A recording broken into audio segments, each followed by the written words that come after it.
નમસ્તે ફ્રેન્ડ, આજે બનાવીશું ઝટપટ શાહી પાન મુખવાસ, જેને માઉથ ફ્રેશનર પણ કહીશું. એના માટે હું અહીં નાગરવેલના 20 પાન લીધા છે. એને સેલમ પાન તરીકે પણ ઓળખાય છે.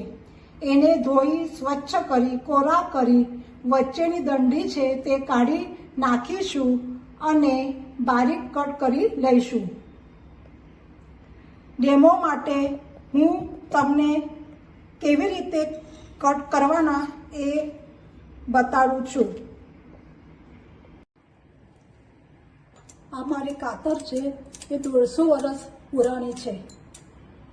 હવે હું તમને કેવી રીતે આ કટ કરવાના છે સેલમ પણ એ બતાવું છું. એના માટે વચ્ચેની દંડી છે એ કાઢી લઈશું.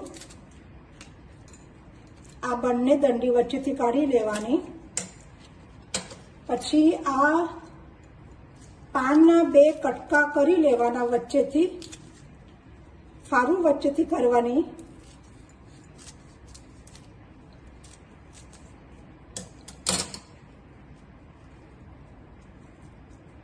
અને ધીરે ધીરે એકદમ નાના નાના કટકા એના કરી લેવાના છે.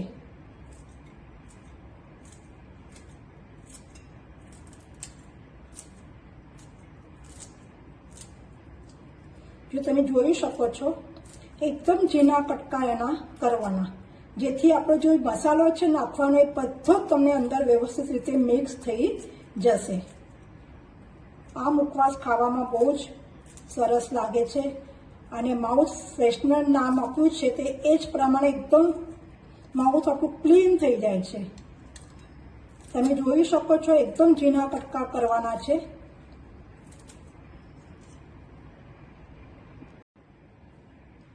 તમે જોઈ શકો છો, હું પાનના કટકા કરી લીધા છે, 20 પાનના છે. હવે આની અંદર આપણે વરિયાળી 1/4 કપ છે, જે હું શેકી લીધી છે.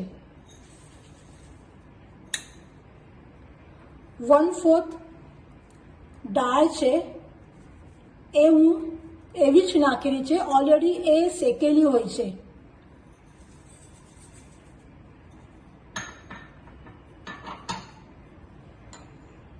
આ કતરન છે,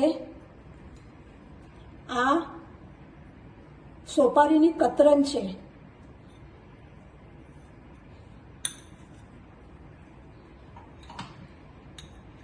આ ચડોઠીના પાન છે. આ બધી વસ્તુ 2 ચમચે છે. વરિયાળી અને ધનાની દાળ 1/4 કપ અને બીજી બધી જે વસ્તુ છે એ આપણી 2 ચમચી છે. આ શાહી મુખવાસ છે એટલે હું અંદર કાજુ નાખ્યા છે. આ મગજતરીના બી 2 ચમચી છે.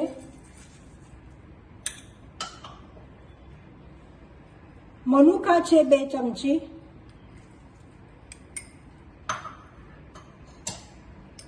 ક્રેનબેરી છે. ક્રેનબેરી તો નાખવાની, સોપારી તો નાખવાની જ. અમુક વસ્તુ તો આનામાં નાખવાની જ છે, તો જ તમને પેલો સ્વાદ પાનનો આવશે.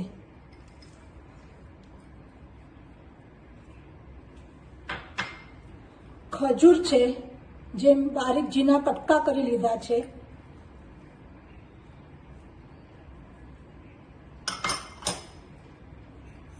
તૂટી ફૂટી છે, જે પપૈની બનાવેલી કાચી એ છે તૂટી ફૂટી 2 ચમચી. આ બધી જ વસ્તુ 2 ચમચી છે. આ અડધો કપ ગુલકંદ છે.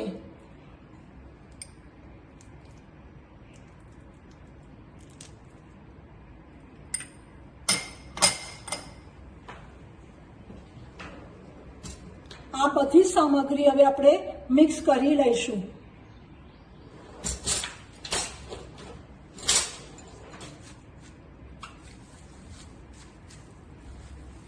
રેસીપી બહુ ઇઝી છે અને ખાવામાં પણ બહુ જ મજા આવે છે.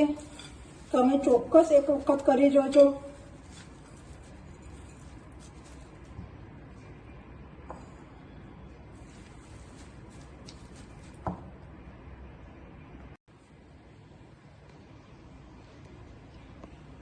તમે જોઈ શકો છો. હવે એની અંદર હું કથ્થો નાખું છું. અડધી ચમચી કથ્થો છે.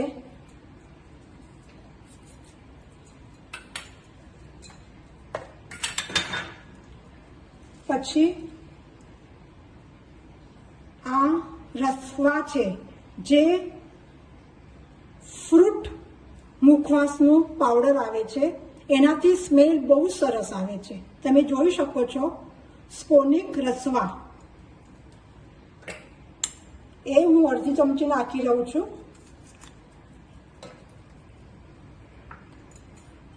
ડેકોરેશન માટે આ સેવ, એનાથી મસ્ત એવો સ્વાદ આવે છે.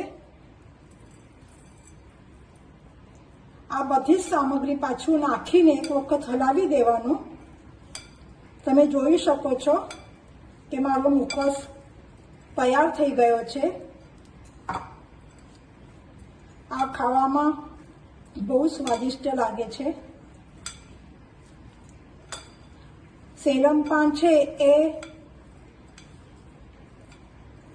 જે પચવા માટે સારું હોય છે. જમ્યા પછી તમે રોજ આ મુખવાસ ખાશો તો તમારું પેટમાં કોઈ દિવસ દુખે નહીં. હવે હું આ બોલ્સ નાખું છું. એનાથી મુખવાસનો બહુ સરસ એવો સ્મેલ આવે છે. તમે જોઈ શકો છો.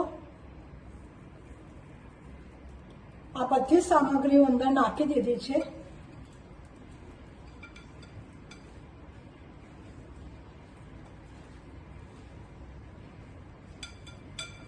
મારો મુખવાસ તૈયાર છે.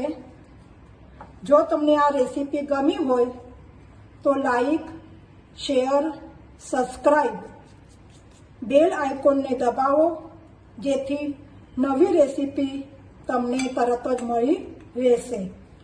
સબસ્ક્રાઈબ કરશો તો તરત જ તમને મારી રેસીપી પહેલાં તમને નોટિફિકેશન મળી જશે. તમે જોઈ શકો છો મારો શાહી મુખવાસ રેડી છે. હવે એક ચોખ્ખા બરણીમાં આપણે એને ભરી દઈશું. આ તમે 1 મહિના સુધી આરામથી ખાઈ શકો છો. Thank you for watching.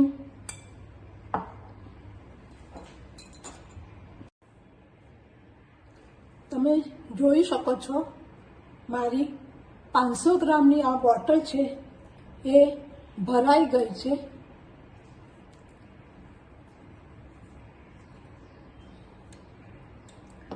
અને બીજી 1/4 જેવી ભરાઈ ગઈ છે. એટલે લગભગ મારો 600 ગ્રામ જેવો આ મુખવાસ 20 પાનમાં તૈયાર થઈ ગયો છે. તમે જોઈ શકો છો. Thank you.